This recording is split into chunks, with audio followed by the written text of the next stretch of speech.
আজকে আমি সয়াবিন আলুর রেসিপি তোমাদের সাথে শেয়ার করছি পেঁয়াজ রসুন দিয়ে। এই দেখো, এখানে আমি ছোটো প্যাকেটের 1 প্যাকেট সয়াবিন গরম জল গরম করে নিয়ে তার মধ্যে মিশিয়ে নিয়েছি। এইরকম জল গরমের মধ্যে ভিজালে সয়াবিনটা বেশ নরম থাকে। আর এইখানে নিয়েছি, দেখো, পটল নিয়েছি, আলু নিয়েছি, মানে আলুটা এখন মানুষ একটু কম খায়, তার মানে আলুগুলো কম খাই বলে আলু নিয়েছি কম, একটু পটল নিয়েছি। আর এইখানে নিয়েছি এই যে মিডিয়াম বড় সাইজের একটা পেঁয়াজ কুচি, আর নিয়েছি এই যে রসুন কুচি। এবার এইগুলো দিয়ে আমি আজকে একদম মানে মাংসের মতো করে তোমাদের এই সয়াবিন আলুর তরকারিটা করে দেখাচ্ছি। রেসিপিটা তোমরা প্রথম থেকে শেষ পর্যন্ত দেখবে। আমি চম্পা রেসিপি হাউস থেকে তোমাদের সাথে শেয়ার করছি। রেসিপিটা যদি ভালো লাগে, এবার আমি কড়াইতে দেখো তেল দিয়ে দিলাম। এই তেলটা দিয়ে এবার আলুটাকে আর পটলটাকে ভালো করে ভেজে নেব, ঠিক আছে? ভালো বন্ধুরা, দেখো আমার এখানে পটলগুলো ভাজা হয়ে গেছে। এবার এর মধ্যে আমি আলুগুলোকে দিয়ে দেবো। পটলটা কেন আগে তেলের মধ্যে দিয়েছি, পটল কিন্তু সেখানে জল ভাব, যদি আলুকে তেলের মধ্যে দিয়ে ভালো করে না ভেজে নাও তাহলে কিন্তু পটলগুলো একটা কেমন তরকারিটা একটা জল ভালো লাগবে। এই জন্য পটলটাকে দিয়েছি, দিয়ে এবার আমি এর মধ্যে আলুগুলোকে দিয়ে দিচ্ছি। এবার দেখো আমার আলু পটলগুলো ভাজা হয়ে গেছে। এবার আমি এগুলোকে নামিয়ে দিচ্ছি।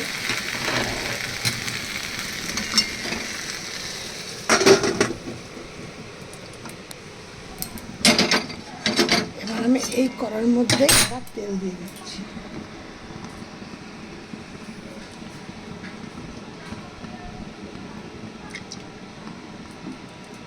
আমার কিন্তু একদম কম তেলে রান্না, কম তেল কম মশলা। এবার এর মধ্যে আমি দিয়ে দিচ্ছি জিরে ফোড়ন দেব। এবার এর মধ্যে দিচ্ছি আমি কিছুটা জিরে, আর দিচ্ছি কিছুটা দারচিনি,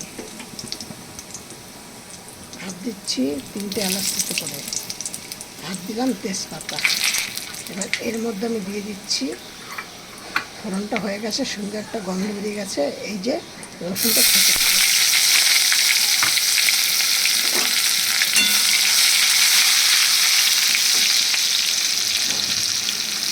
এবার এর মধ্যে দেবো, দেখো পেঁয়াজগুলো কিন্তু বড় বড় করে মোটা মোটা করে কেটেছি।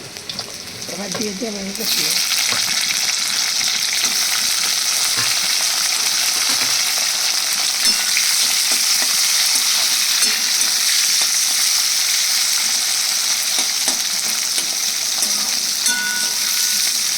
পেঁয়াজ, এর মধ্যে একটুখানি নুন দিয়ে দেবো, ভালো পেঁয়াজটা নরম নরম ভাজা। এর মধ্যে দিয়ে নিয়ে নিয়েছি 2 চামচ আদা জিরে ধনে বাটা, লঙ্কা বাটাও আছে, আর 5-6টা লঙ্কা বাটা দিয়েছি, আর দিলাম কিছুটা কাশ্মীর লঙ্কার গুঁড়ো রং হওয়ার জন্য,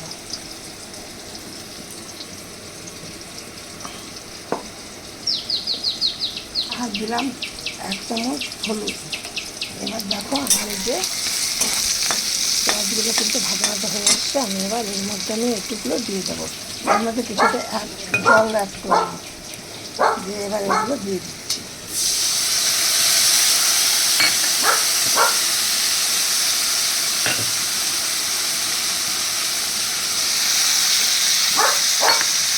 এর মধ্যে দিয়ে দিলাম কিছুটা চিনি। এবার বলছি নুনটা আমি এখন দেবো না, পেঁয়াজ ভাজাতে আমি নুন দিয়েছি, পটল আলু ভাজার মধ্যে নুন দিয়েছি, তারপরে ওই সয়াবিন সেদ্ধ করার মধ্যে নুন দিয়েছি।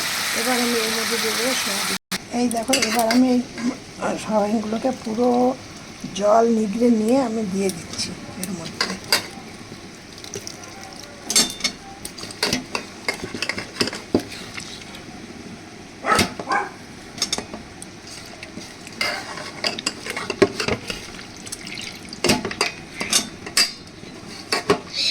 দেখেছো কতটা জল বেরিয়ে গেছে? আপনাদের এই জলটাই কিন্তু ওখানে চলে যেত সয়াবিনের সাথে, দিয়ে তরকারিটা কেমন পানিটা কোনো স্বাদ হতো না।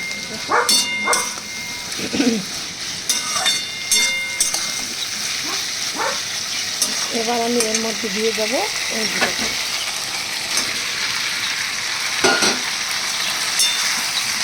আমি ভালো করে কষিয়ে নিই। এখন আর ভাত হয়ে গেছে, ভাতটা জলটা দিয়ে দিই। এবার আমি এর মধ্যে দিয়ে দিচ্ছি জল। দেখো কত হয়ে গেছে।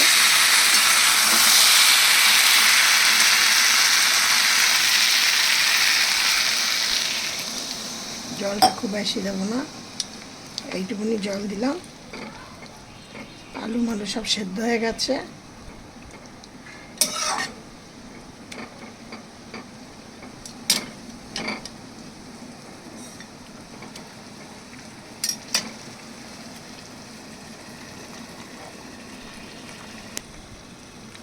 দেখো এবার আমি এগুলোর মধ্যে জল দিয়ে দিই। জলটা কিন্তু খুব বেশি দেবো না, কারণ আলু মালু সব সেদ্ধ হয়ে গেছে এই কারণে।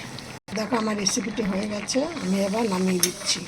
আর তোমরা এইভাবে করে দেখো, একদম ঝাল মশলা তেল সব কম, বাচ্চাদেরও বুড়োদের এই যা গরমে যদি এইভাবে রান্না করো, খেয়ে শরীরের পক্ষেও ভালো, আর বাচ্চাদেরও ক্ষেত্রে অনেক ভালো, আর খেতেও কিন্তু খুব সুস্বাদু। একদম পেঁয়াজ রসুন দিয়ে তোমরা এরকম করে দেখো, বাচ্চারা বারবার চেয়ে চেয়ে খাবে, দেখবে বাচ্চারা তোমরা বড়রাও তাই করবে। দেখো কালারটা কত সুন্দর এসছে। আর এবার তোমরা গরম গরম ভাতে পরিবেশন করো। এটা কিন্তু ভাত দিয়েও ভালো লাগবে, রুটি দিয়েও ভালো লাগবে, পরোটা দিয়েও ভালো লাগবে, লুচি দিয়েও ভালো লাগবে।